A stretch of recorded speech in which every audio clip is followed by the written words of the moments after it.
I'm so excited to have you guys on. I've known you what feels like forever, and it's crazy that it's taken us this long to get you behind a microphone and to hear your I stories. know. We're so excited to be here. Here we are. Thank you for having us. Sure. Now, for the listeners, it's going to be hard for you guys because they're both called Alex. So we're going to do Alex C and Alex I. All right. And first, I always start with, where you guys are from and how you got into this. So who wants to go first? You go first. Because I'm the oldest. Yeah. I've been doing it for the longest. All right, that was Alex Irving is starting. How did I get into where I'm from? I was born in London and grew up in both in London and Devon and actually Essex. My parents moved a bit when I was younger. I think I'd always wanted to do PR. I remember when I was at uni, I was always kind of like leaning towards kind of communications sort of side of things. And so when I finished, I did a master's in communications and did loads of work experience. And, being a 22-year-old, like really into my sort of like fashion, thought I wanted to do fashion PR and started doing it and actually realized it wasn't quite right for me and started, I got a job working doing the PR for Borough Market and really enjoyed the food and drink side of things. Went off to go and do more PR in another food and drink specialist agency, and then went to an agency that specialized in more.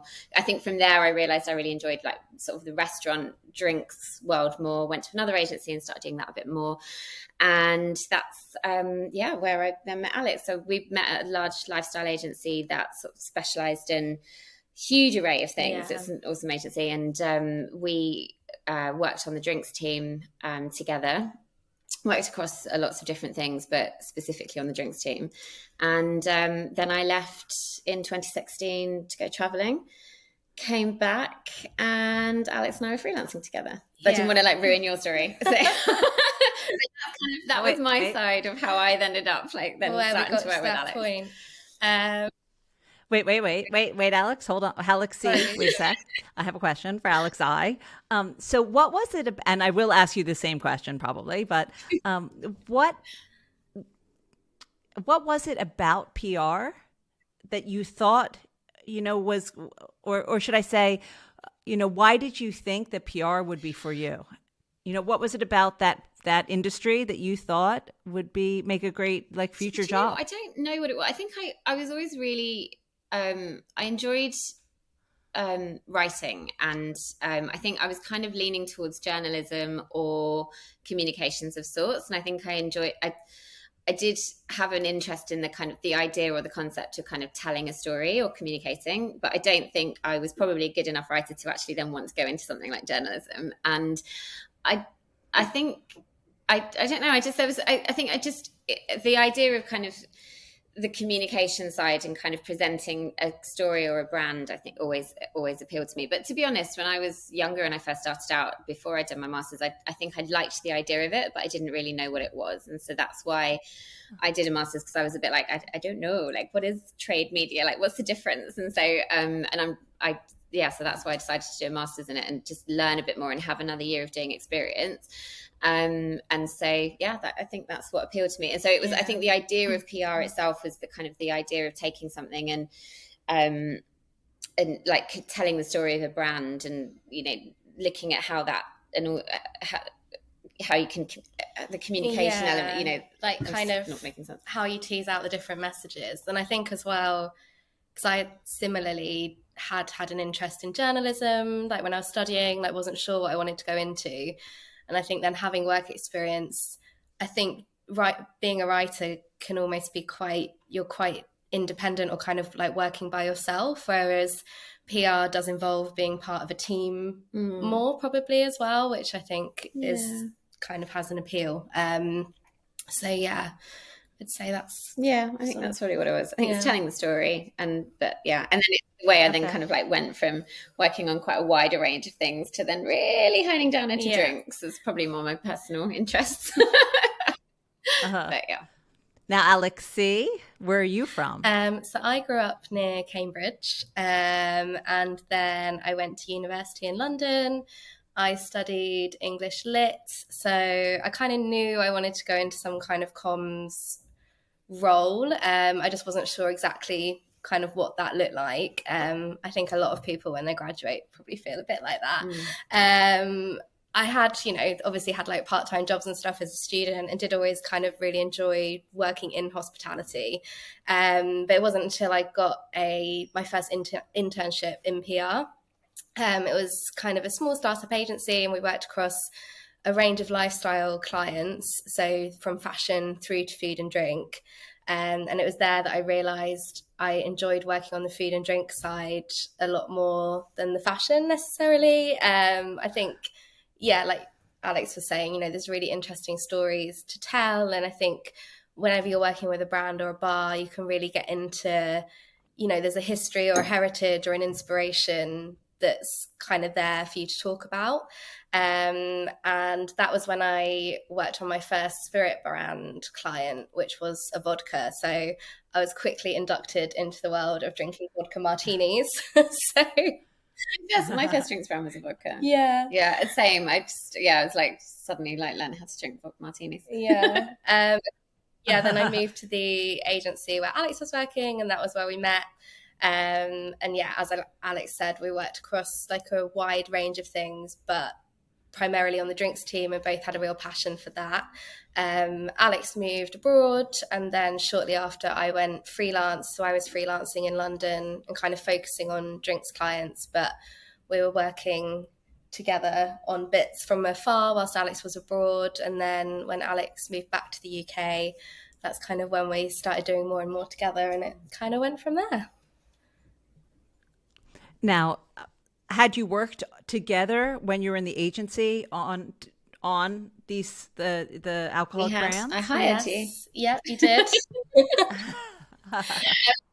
Good hire. Good hire. I remember being asked in my interview what I would order in a cocktail bar, like what I'd order to drink, and I was like, I think my interview questions. I think I want to work with this person. So.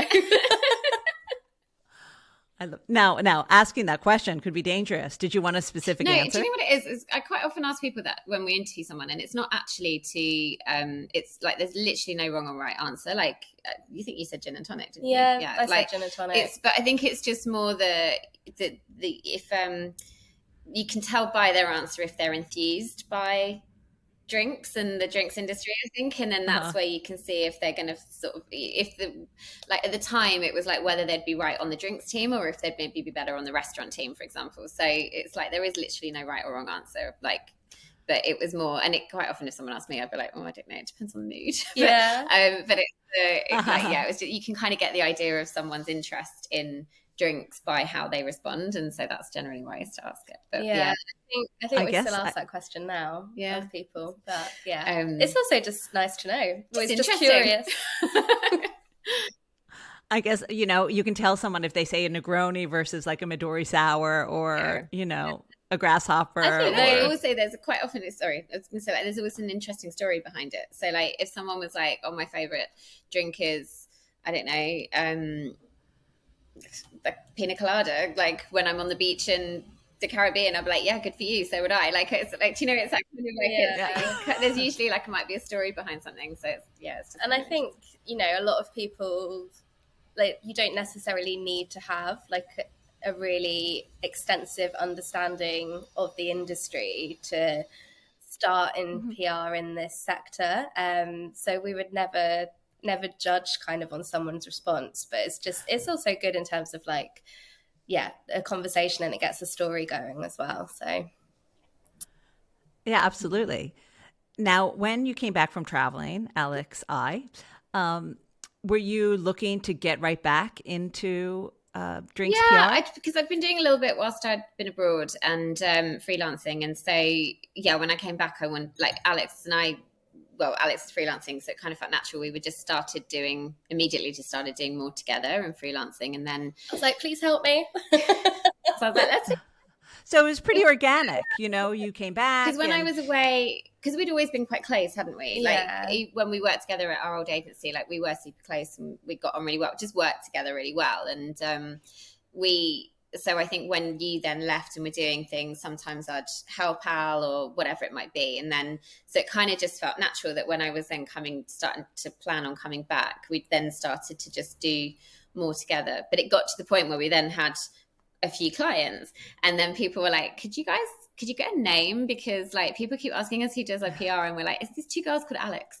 And so that's kind of then how it came to be. We were like, oh yeah, that might be a good idea. We were like, yeah, we should get a name.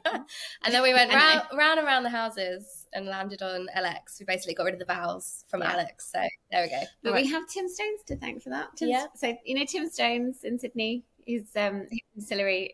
He used to be the brand ambassador for Beefeater, and I worked with him for years. And when I saw him, I was talking to him that we were trying to think of a name, and he was like, what about Alex? And I was like, that's not bad, I'll put it on the list. And then that's how Alex came to be.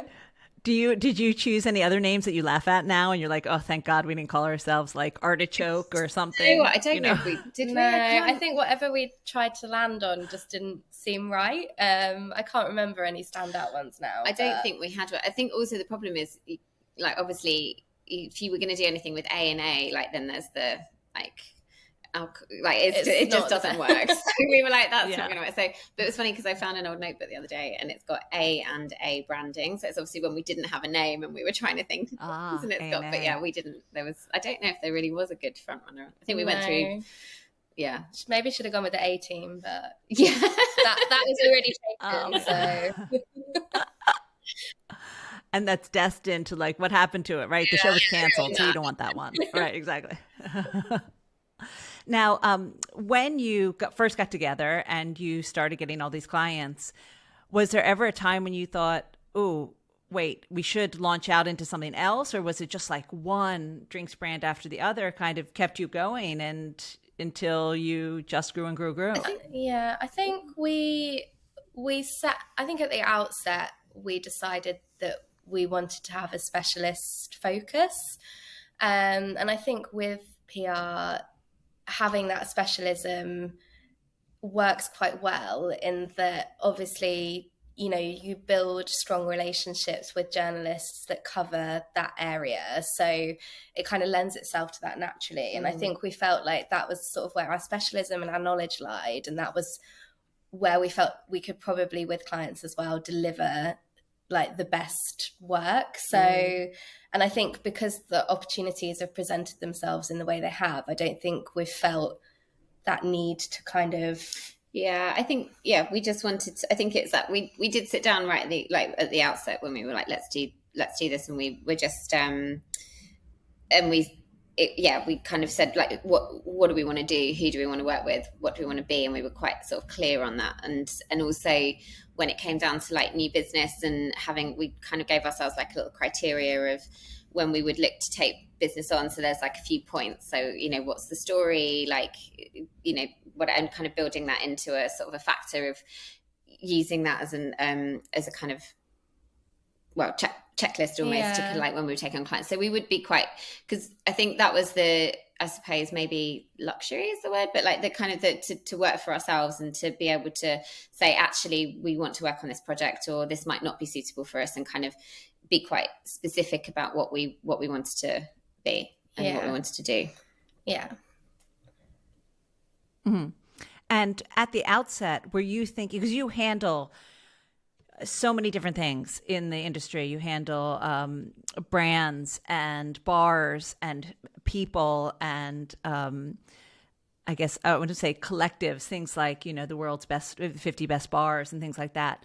When you started out, were you thinking we're just going to do spirits?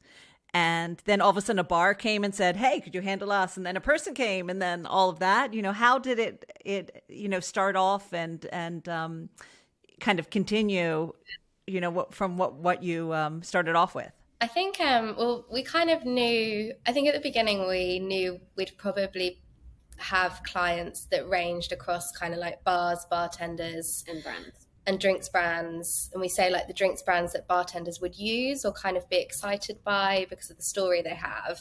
And I think because they obviously they work quite well together, they go hand in hand, you kind of having an understanding of the bar world, you know what they want to get out of brands and vice versa. So I think that works quite well. I think when we set up though, we probably didn't have an idea of like, we're going to grow X amount in X amount of time. We definitely didn't. We did not have that at all. I think we were just kind of like, let's see how this goes. And then, yeah, over time, as it's grown, you know, but yeah, I think at the outset, you know, we had a clear vision of the types of clients we'd like to work with, but I think we were very much kind of seeing what happened, putting ourselves out there, and then yeah, it's kind of grown from that. So yeah, I'd say that's it. Yeah. And was it first off brands, liquor brands first? Spirits? We started with our first client was Italicus. Yeah. And oh, that's a biggie. Because I think they just launched. How exciting. So they were about a year into launch as well. And like, obviously we'd known Giuseppe for so long. So we worked with Italicus and Porter's Gin. They were I think two of our first clients, weren't they? And then Cask as well. So Cask Marketing. So we did some projects for their clients. So they work with like Ocho and Kiki Riki Mezcal. They have like a really amazing portfolio of brands. But then we also were doing some project, like kind of an ongoing work of just working with you were working with Ryan by that point, weren't we? We'd launched Cub. So we worked on Cub and Super Lion in Hoxton. And I think we started working with Swift. That was probably a bit late. That was maybe a bit that was a few months in. But we've always worked with Alex and Monica. So we'd worked with, like, I think I'd always kind of been doing sort of stuff with them on this, you know, freelancing for them. So that kind of then naturally came. So I think it was mainly, obviously it was predominantly the brands, and then like the Lion team, and then it kind of grew from there, I think. Right, because when I met you in Edinburgh a billion years ago, it was for Porter's. I think that was the first event, was a Porter's thing in Edinburgh. And that was, you know, 4.5 years ago. Yeah. Yeah, it was. Which is amazing. 5 years, I think, wasn't it? It was 2018, I think. Yeah.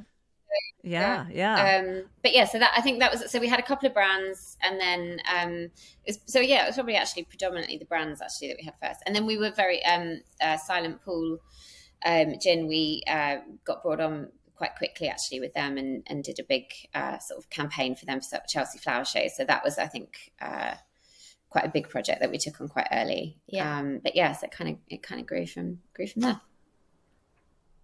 And I think it would be interesting, at least for me to hear and everyone to hear, kind of your process, if you don't mind sharing it. You know, when someone comes to you, either a brand, a bar, you know, kind of, obviously everything is different and all their needs are different, but maybe just maybe one or two examples of a brand that came to you that was going to be new in the UK or just starting, and we'll start with brand first as opposed to maybe bar and a person. Kind of how do you hold their hand and take them through the process? No, as always, it's great to be kind of work from with a brand from the beginning.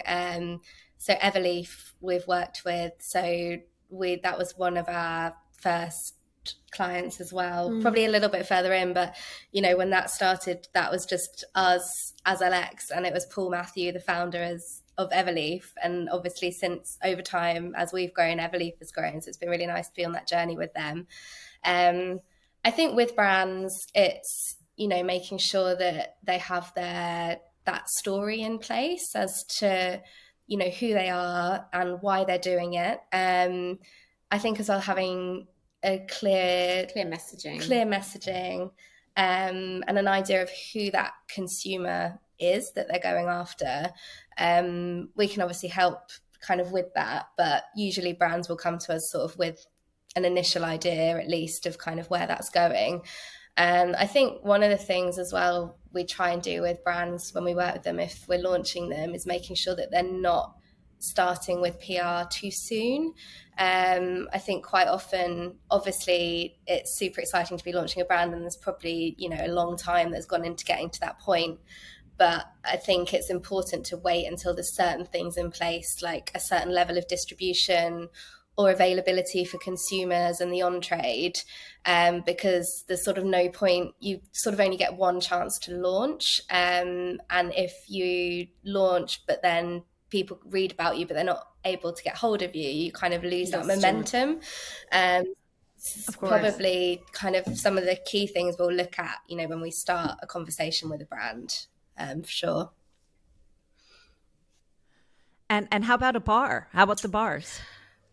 Again, it's actually quite similar. I think if whoever you're working with, whether it's a bar or a brand or a person for that matter, I think having an idea of what I should say bar or product, but having an idea of what your brand is, because I think that's sometimes what can be forgotten about when it's a venue, is people just think it's a bar and it's serving drinks, but it's but what's your USP? What do you stand for? And it doesn't need to be that your USP is that you're serving, I don't know, completely wild drinks that are presented really weird. It could just be that you serve really your drink presentation is really simple and the aesthetic is very simple, and it's very kind of relaxed kind of aesthetic. So I think it's whatever your brand, whatever your bar is kind of standing for, it's kind of identifying what the brand is basically, and then kind of pulling through from that. So, and again, as Al said, so it's having an idea of who your target audience is, and then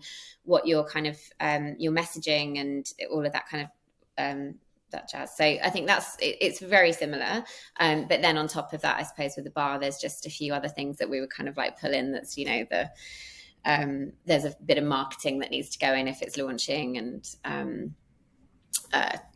Yeah.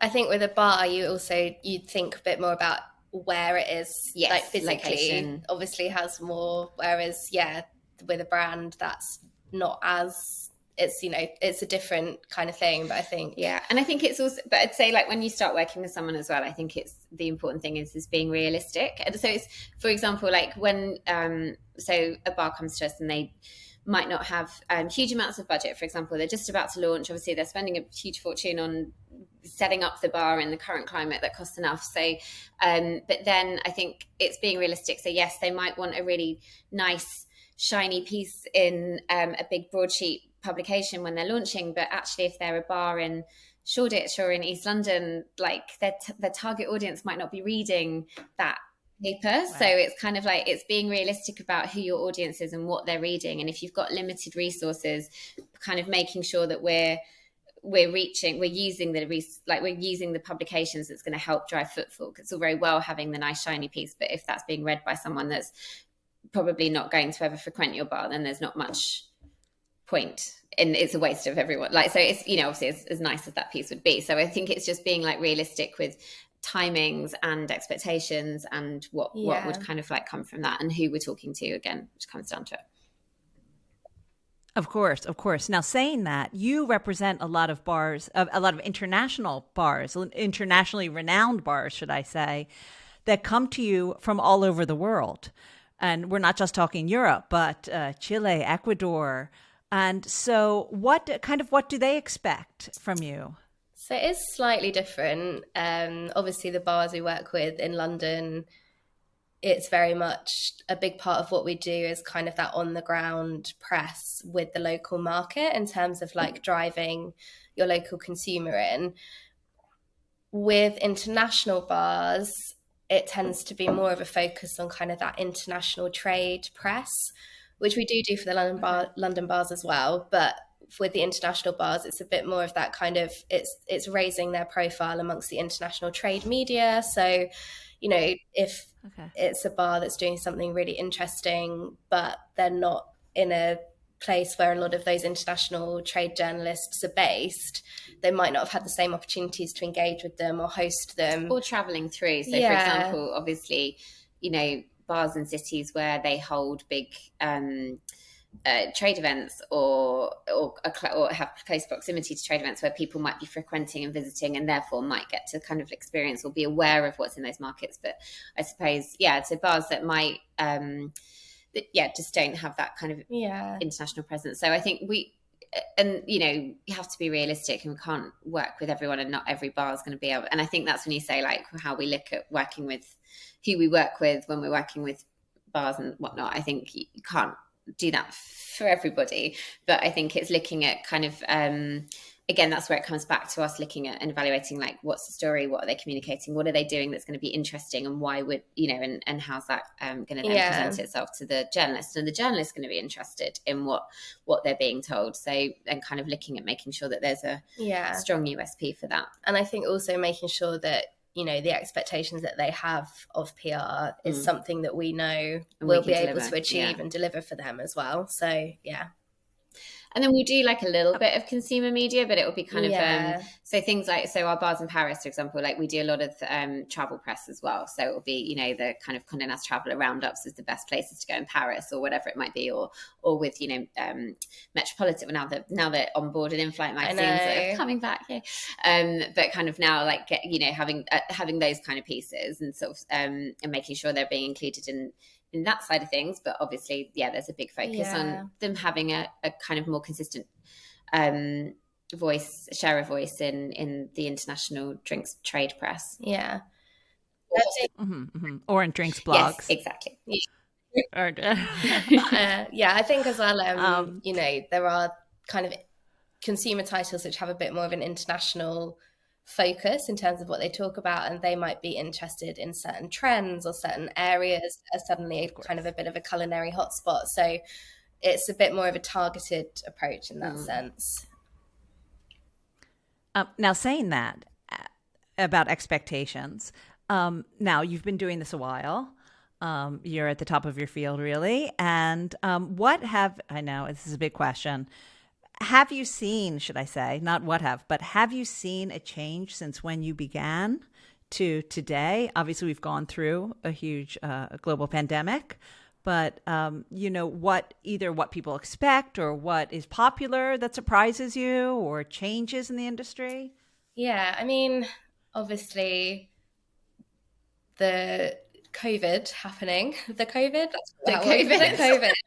Obviously COVID happening did cause like huge shifts in some ways, but in other ways, from a PR perspective at least, you kind of spent 2 years, rather than maybe looking at like a longer term strategy, being very tactical and reactive, because the goalposts kept changing so much in terms of what venues and brands could do, or a lot of brands pre-COVID might have had 75% of their sales with the on-trade, was suddenly in an overnight period having to switch and be completely D2C consumer focused. So from a PR perspective, that is suddenly like a really big shift in terms of who we're talking to, what kind of stories we're pitching about brands as well. I think this was the first year where we, like, for the last 2 years, well, 2020, 2021, but also I think last year to an extent, I think this is the first year where we've been doing our annual calendars, and we've not been doing them 6 months, or even less, and also having a plan A and a plan B. Yeah, like a little contingency. Like, we would always be like, this is what we'll do, but obviously if we then go back into a lockdown, like, we would do this, or like there was always like a kind of, so I think this is like the first year where we've been doing full 12 months back to doing normal strategic plans with just a, touch wood, no contingencies. But so I think, but back to industry wise, I think what's changed, there's huge, like, more kind of pressure on the industry now, particularly from a UK perspective, but I'd say in Europe globally as well. There's so many. It was so heavily impacted as an industry, like obviously during COVID, and then now with energy crisis and everything, like all the other elements that kind of now be factoring into just the staffing shortages, everything that's now factoring into kind of still making it a struggle to kind of for businesses to survive. So I think things have got harder from that perspective. But I think that there is still, and I think also actually another thing maybe is that there is more a focus on like neighborhood bars and bars outside of the city centre. I think people used to own like the kind of main bars were always just like in central London, whereas now obviously even just outside of London, but you've got like bars now are featuring in awards, winning awards, or featuring in lists and whatnot that are kind of in outside of London, and you know, Manchester, Liverpool, Edinburgh, like more cities, because you know, there's more of a focus in kind of not just being in the city centre, but also like just in London. And like we work with Funky Dory in Peckham, which is such an amazing neighbourhood bar, and you know, Atcher in Brixton. So I think there are kind of there's kind of a more and Funky Dory have just launched their second site in Camberwell, which is like another I saw that. Another neighbourhood area. So I do think there's definitely it's almost like people, I think, perhaps in lockdown through things like, you know, cocktail deliveries, perhaps discovered some of the places that were on their doorsteps that they maybe might not have come across as much before. So I think coming out of that now, there's kind of that loyalty there for local venues as well. And I think obviously like a time of crisis does also create creativity or put the pressure on for people to be creative and come up with solutions. So kind of the bottled cocktail movement that happened during COVID as a reaction to people, you know, being able to make monies whilst venues were closed. You're now seeing some of those as well-established brands in their own right. So Tyrant Elementaries, RTDs are now, you know... Yeah, I mean, Suffrages. They're, you know, and they're just... It's become its own kind of entity, huge entity of their business. But also the Mirror Margarita, Atcher's Mirror Margarita, has just gone into Sainsbury's. So, which is amazing. Like, it's just something that they were doing before lockdown, but obviously through lockdown that became such a kind of key part of the business that they could retail. So, and I don't know if people making cocktails at home in lockdown has maybe made them appreciate a well-made cocktail by a bartender as well. Definitely. Or like even just people... I already appreciate it, but I appreciate it. Yeah, definitely. Or even just people being a bit more like explorative when they go to cocktail bars. You know, I think that's probably like a positive mindset shift that's come from that. So, and I do think also, so much to say on this subject. Like, well, now good, yeah. But I do also think, and this is just something that's continually changing. But I mean, there's more opportunity to write and talk about drinks in media now. So there used to be back in the day, like, I mean, God, I remember when I first started doing drinks, which was a very long time ago. There was very limited opportunities where you would do the drinks, like where you would be able to talk about drinks. There'd be the drinks columns, and then there would be, which was, you know, normally wine, and then they might do some drinks. Very, very limited in broadcast opportunities. We didn't obviously have podcasts and whatnot. So, but now I think there are so many more opportunities, and there's so many journalists that are like lifestyle journalists that just have an interest in drinks, and therefore, you know, sort of include that, and including bars as well in roundups where they do city guides. It used to be restaurants and then maybe a bar, whereas now you'll get like the 10 best bars in Paris or whatever it might be. So it's just that kind of mindset's changed, I think, and there's more opportunities to talk about it in the media, which is obviously good for us. No, of course. And good for me. And, you know, it's really exciting to have, you know, so much about drinks being written and places to go. Now, saying that, as opposed to bars and brands, could you have imagined that you would be kind of representing, no, that not kind of, you are representing actual people who make drinks, you know, the bartenders, the brand ambassadors, those, you know, kind of celebrities behind the bar now. Yeah, the star tenders. Star tenders, right. No, I think, I feel, you know, there's always been kind of, I think within the restaurant world, you've always had kind of the high profile chefs that perhaps lead a movement or have a particular style that becomes very famous, or, you know, they're super well known. And I think there's obviously that equivalent in the drinks and bar world. It's just that the opportunity for them to perhaps be profiled and showcased within the media to consumers has been more limited. So I think as that's changed, and there has become this, there's an increased interest in drinks and cocktails, with that, the growing space for people to be showcased and profiled and talk about what they're doing. So I think that's enabled kind of, people who are at the forefront of, bartending, drinks, kind of setting those trends, that they can kind of be positioned as such. Yeah. No, it's fabulous. And these people have always been working so hard anyway. It's nice that they get a little bit of, limelight. Yeah, right? It's good. And I think also just making sure that they're being represented well and fairly as well. So it's also, if they're being used for something, making sure that they're that it's essentially that they're being paid fairly, or that they're and getting their sort of being talked about in the correct way. And so I think it's a bigger piece. Now let's talk about the last kind of branch on the PR tree, is things like the 50 best bars. Yep. And the 1887 collective and things like that. How is that coming into, at least with the 50 best bars, already a huge machine? With PRs kind of around the world. We always say, like, obviously the internal team there, they have the 50 best bars, but then they've also got kind of the cycle machine program of events that they put on throughout the year. It's kind of amazing. Like the regional events and restaurants. Now they're bringing in hotels. It's it's impressive. So makes me feel tired. But 50. So it's funny because we have known the team for so long, and I remember when we were really small and sort of joking around that if we would ever do 50 best, and we were like, we'd need to be much bigger for that. And then one day they came to us and asked us to kind of do a proposal, and we did, and started working with them. But we so we're the lead agents, like the sort of global agency. So they've got Hannah Lee Communications. They run all of North America, and then Ivy at sort of Food News Asia.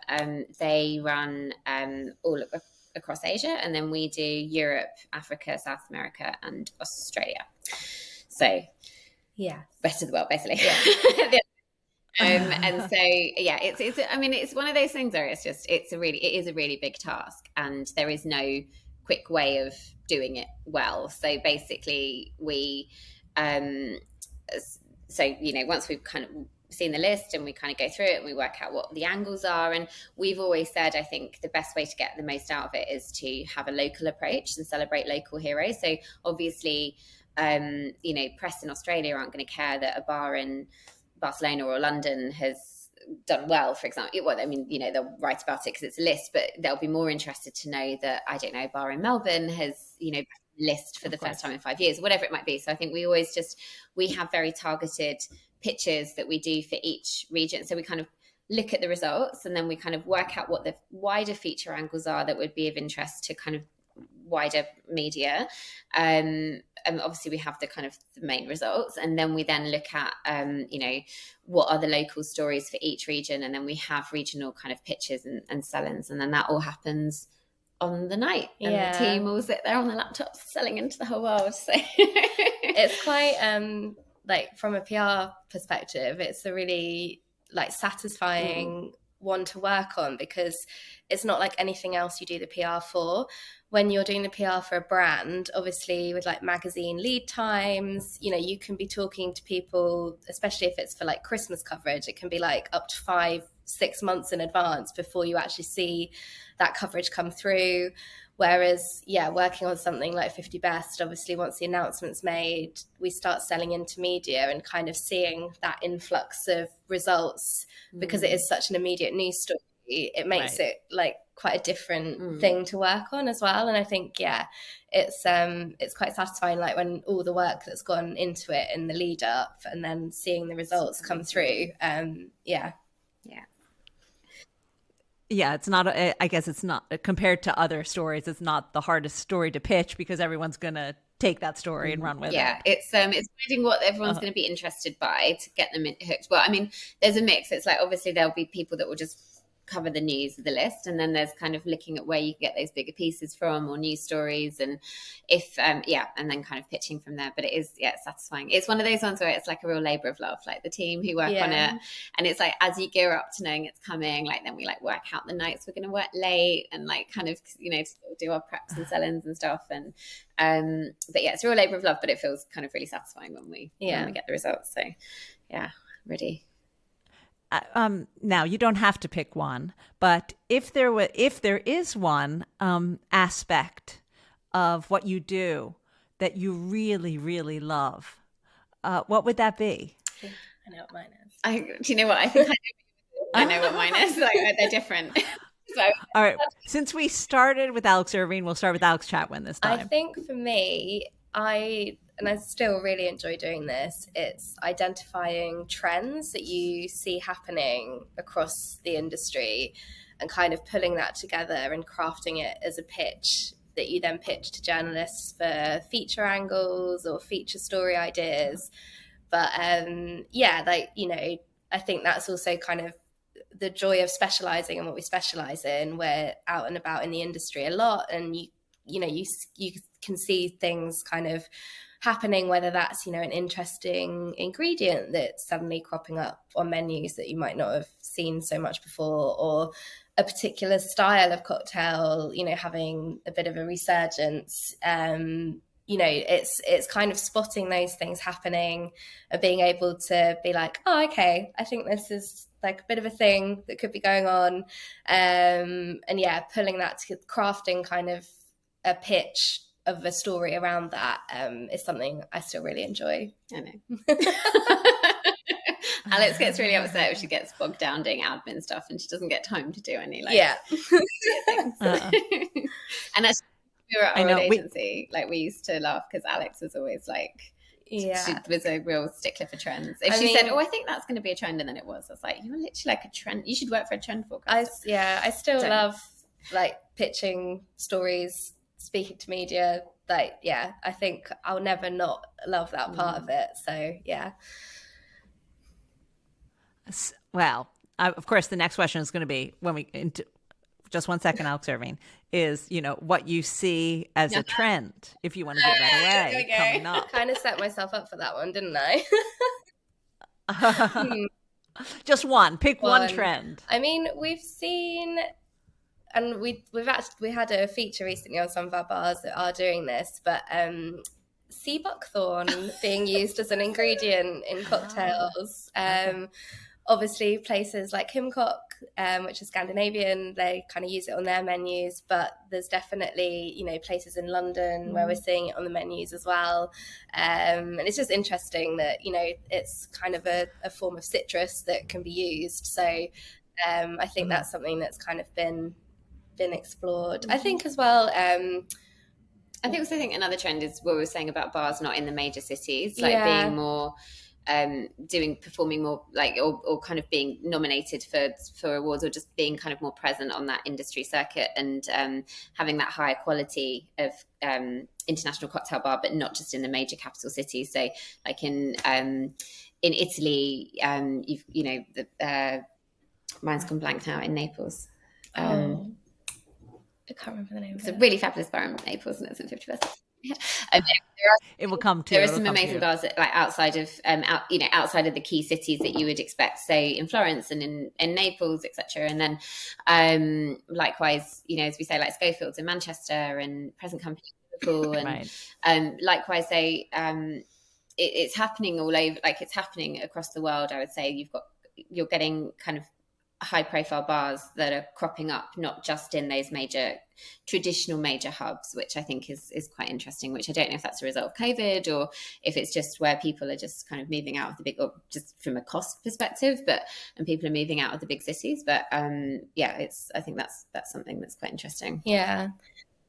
Yeah, definitely. I'm originally from Philadelphia, and I'm going back soon just to visit. And 3 people sent me an article that was in the New York Times about a new bar in Philadelphia. Amazing. And Philadelphia used to be like the down at heels cousin to New York. And now, for the past 20 years, it's just been a food haven. So, I was like, oh, okay, I'll have to try that bar in Philadelphia. Yeah. Now, Alex Irving, how about you? What is kind of your favorite bit of what you do? I think one of the things I really enjoy is I really enjoy kind of doing the strategy planning of things. So kind of looking at like, what is their end goal? Like, what does the client want? Like, what's the end goal? And then working backwards and then like, how are we going to get there and what are we going to do? And kind of looking at how to do that creatively. So you're not just, I get really frustrated where it's just sometimes things can feel formulaic or they'll be like, oh, well, that's worked, so let's just do the same as them. And I'm like, no, like what's going to tell the story of your venue or your brand, and kind of look at how to do that creatively and a bit differently. So, and trying to kind of challenge ourselves to think differently to achieve that. So, I think I've got quite a sort of like logical brain. I haven't got a logical brain at all. That's like, but in terms of like when like it's just in terms of thinking and planning, I'm quite meticulous in how I like to do. So I really enjoy that side of things. But then also I do really enjoy the like speaking to media and putting people together and making things happen. But I think in terms of how we tend to work, Al does tend to do more. You have that kind of more looking at what's going to make a feature, and then I look at more kind of what we're doing, so to speak. Like we're kind of covering it both off. It's the perfect combination. So I usually end with my top tips for the home bartender. But, that's when I interview someone from a brand or a brand ambassador or bartender or something like that. Making drinks. Which I'm sure you're very good at making drinks. But I thought what might be more helpful for people if they're listening and they want to start a brand and they want to or have a bar or thinking of starting a bar, kind of what would be your top tip for someone who's about to enter into that industry and is maybe thinking if they want to get PR? I think the first thing is going back to that idea of what is your brand? Like are you a neighborhood bar? If you're a neighborhood bar, what kind of vibe is it? Are you fun and eclectic, or are you simple and kind of it just thinking about what you are ultimately, because that will affect every touch point in terms of how you communicate, like your tone of voice and social media, your image style, your I don't know, marketing elements, anything like the napkins, etc., whatever it might be. It's kind of the glassware, everything will kind of, I would say, come back to telling the story of what your brand ultimately is or who you are. And I always think when I say what a brand is, I always say to clients, like, think about your personality. Like if your bar was a person, like who would they be? And kind of look at it that way. Okay. And then that kind of helps to shape what that is. And as we said, also have the idea of who's your target audience, who are you appealing to? Are you in the city? Like, do you want to reach the city crowd that are going into the office every day, or the Shoreditch crowd that are coming down, or are you tourists, or is it neighborhood kind of vibe? So thinking about who you're reaching and who your audience is.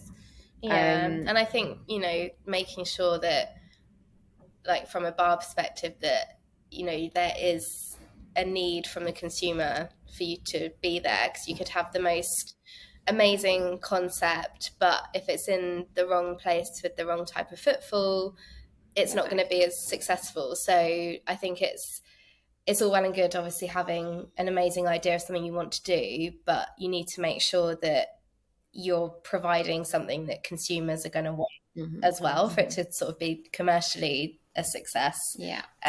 Also, and then when it comes to the actual PR, like, I think that's the thing is it's an additional expense to a very expensive time. So if it is something that you can't necessarily afford right at the outset, social media does go a long way, and local marketing goes a long way. It's things you can do yourself at your bar if PR is going to be outside of your budget. I would say if you've got money, invest it in imagery. I think imagery is the most important thing, even with PR as well. Like, you'd be amazed the amount of times we've like tried to launch something and people haven't given us images. We're like, we can't get the coverage without the pictures. So having some really strong imagery, and there's ways of doing that on looking for kind of student photographers that might be wanting to up their portfolio. There might be ways of doing it at a reduced cost and not having to use a super expensive drinks photographer if that's wildly out of budget, but either kind of working with a photographer to get it, or leveraging like one of your brands that you might be working with, because obviously they might be able to provide support in terms of getting some imagery of the drinks in the bar,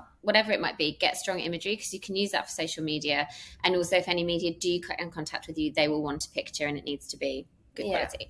And then spend time on engagement on social media, like engaging with other local businesses. If people are posting and they're in the bar, we always say it's useful, like when you first launch, to do some form of a local business offer, whatever it might be. You just need to create, and it's not something that should run for a long time, like maybe a week, that's like 50% off or whatever you can afford, but like have something where it's a limited time to encourage people to come through the door in that week. So once they've been in, then you're top of mind, and you'll probably, if they've had a good time, they'll come back. And that's also a case of, going knocking on some doors or going into some shops, give them some postcards and say, we've just opened, we'd really love to come down, it's 50% off, whatever it might be. So there's things to do that will kind of like engage and ingratiate you with your local audience. If you've got restaurants nearby or hotels nearby, making sure the managers or the concierge know about you as well. So there's things that can be done from a local marketing and social media perspective to help get the word out. If you've got and if you have got some budget or able to do something with an agency, that's where you then use them to generate all those listings press. And also your agency should also work with you to look at what you're doing, as Al says, that's on trend, or that's a unique kind of USPs that we could then pull into wider trend features. And then that's where you get those glossy pieces as well. In a nutshell. I mean, I have nothing to add. Sorry. No, it's great. You've already done. My memory's done. I like to do the planning. So there we go. I know. It was so obvious. No, it was an add C buckthorn to your cocktail. Right. That is the tip. Now, last but not least, I always ask, if you could be anywhere drinking anything right now, where would that be and what would it be? Alex Chatwin? Always. So many things. Yeah, hard to answer. I would say, though, seeing as it is a very grey February day in London, we were quite lucky at the start of this year. We went out to visit our rum client, Takamaka, in the Seychelles. And there was a very, very gorgeous beach bar that did amazing rum cocktails. So if I could be transported back there right now, that would be marvelous. Yeah, that was really good. The pina coladas on the beach, just clinging onto the holiday vibes. Yeah. Well, we were very lucky actually, because it wasn't even a bar. We had Jake Berger was with us, and so he would be making us the afternoon drinks when we needed them. We're like, Jake, make the daiquiri. But how is he with rum instead of gin? He was good. I mean, he did make us some martinis as well. However, I would say the martinis, so hot there. Yeah. Like, you had to drink them quite quickly. Very quickly. Like, they warmed up so much, which I don't think is the right way to approach it. It's just drink it quickly. But so yeah, probably not the best solution, which is why rum cocktails are what you should drink on an island. But yeah, that was lots of ice. Amazing. That's a good one. Yeah. Damn, sorry. You can have your own one, Alex. I would probably say that. And then I would say, I mean, I do have such a love affair with Paris. And I love all the bars, the cocktail bars in Paris are just great. But there is a wine bar there that's just probably my favorite place ever in the world. I just love it so much. But yeah, it's a really lovely tiny little wine bar, which I love going to. So I would say maybe there, just sitting there with some cheese and saucisson and a glass of wine. But also, actually, we are very fortunate. We're going to Melbourne soon, and Melbourne and Sydney. So I'm very excited to finally go and have a drink in Caretaker's Cottage, which Rob Leibekins and Matt set up. So yeah, we're going to be going there soon. Sorry, exciting. Well, we'll hear from you when you get back. Yeah, exactly. Definitely. Yeah, so there as well. Well, this has been such a delight. Thank you so much for being on the show and for, helping anyone out there who might want to have a bar. There's some really, really great tips in there. And it was great to hear your journey finally after all these years. Thanks for having us. It's been really fun. Yeah, thank you. We'll see you at the bar. We'll see you at the bar, for sure.